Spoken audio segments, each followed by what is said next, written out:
नमस्कार दोस्तों, एक बार फिर मैं आपका हार्दिक स्वागत एवं अभिनंदन करता हूँ। इस दुगल वैली ऑफ स्वराज में आप सबका स्वागत है।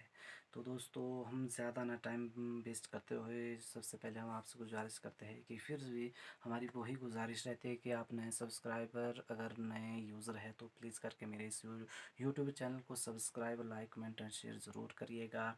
अगर आपको वीडियो पसंद आई हो, अगर ना आई हो तो डिसलाइक भी करिएगा और कमेंट बॉक्स में बताइएगा कि कौन सी हमारे पास ऐसी त्रुटि रही है जिन्हें आप देखना चाहते हैं और हमसे जो छूट गई है।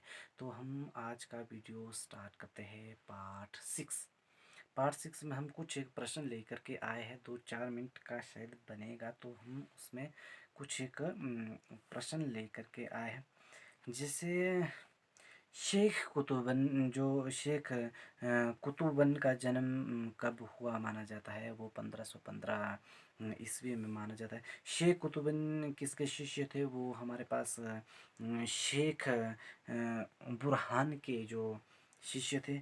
और शेख कुतुबन किस काव्य परंपरा के कवि थे? वो सूफी प्रेम काव्य के कवि थे। और शेख कुतुबन का प्रसिद्ध ग्रंथ, ध्यान रखिएगा, शेख कुतुबुद्दीन का जो प्रसिद्ध ग्रंथ कौन सा है? वो मृगावती है। कई बार प्रश्न पूछा गया है, कमीशन में भी पूछा गया है, तो टेट में भी पूछा गया है, बहुत से नेट में सेट में भी पूछा गया है।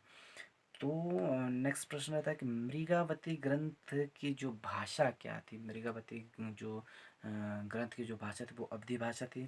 और साथ ही साथ में मृगावती किसकी पत्नी का नाम था? जो मृगावती जो ग्रंथ था ये किसी की पत्नी का नाम था, तो वहाँ से लेकर के एक मृगावती जो है वो ग्रंथ तैयार किया गया था। अब उस के बारे में बताना कि मृगावती का जो मृगावती किसकी पत्नी थी? जो मृगावती जो ग्रंथ लिखा गया था वो किसकी पत्नी थी?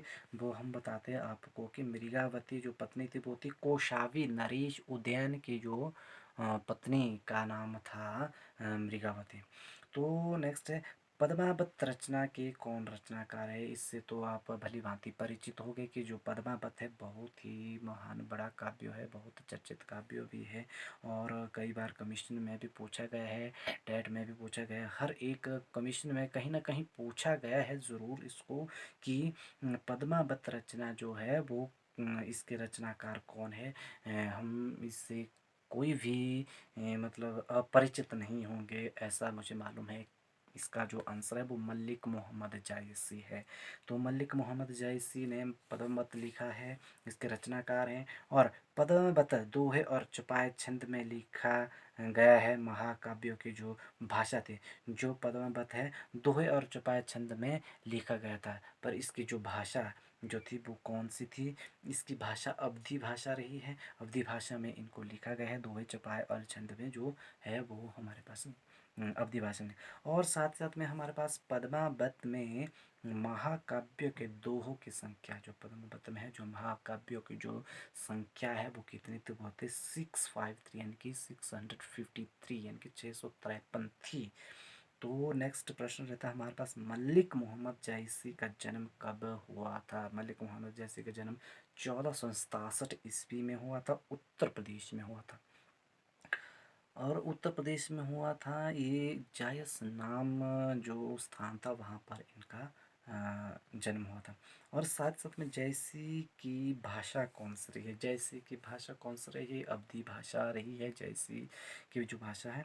और आचार्य रामचंद्र शुक्ल ने मध्यकालीन कवियों की गिनती में किसे प्रमुख स्थान दिया है? तो आचार्य रामचंद्र शुक्ल जी भी एक बहुत बड़ा नाम है अपने आप में, क्योंकि रामचंद्र शुक्ल जी के जो मध्यकालीन कवियों की गिनती में किसे प्रमुख स्थान दिया था? इन्होंने मलिक मोहम्मद जैसी जी को प्रमुख स्थान दिया था।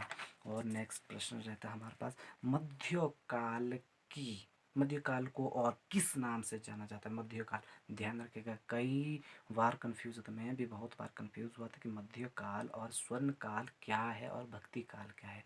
तो देखो, जो मध्यकाल हमारा जो है, जो मध्यकाल को हम भक्ति काल एवं स्वर्ण काल के नाम से भी जानते हैं। बहुत सी कन्फ्यूज़न होती है इसमें थी। तो स्वर्ण काल नाम किसने दिया था? इसका जो स्वर्ण काल जो नाम था वो किसने दिया? तो जॉर्ज ग्रियर्सन ने दिया था। जॉर्ज ग्रियर्सन ने इसका स्वर्ण काल का नाम दिया गया था। और भक्ति काल, ब्रैकेट भक्ति काल अर्थात मध्य काल को श्याम सुंदर दास ने क्या नाम दिया था? इसने श्याम सुंदर दास जी ने इसका भक्ति काल का जो नाम दिया था वो स्वर्ण युग दिया था। और साथ ही साथ में भक्ति काल नाम किसने दिया? भक्ति काल जो नाम था वो आचार्य रामचंद्र शुक्ल जी द्वारा दिया गया था।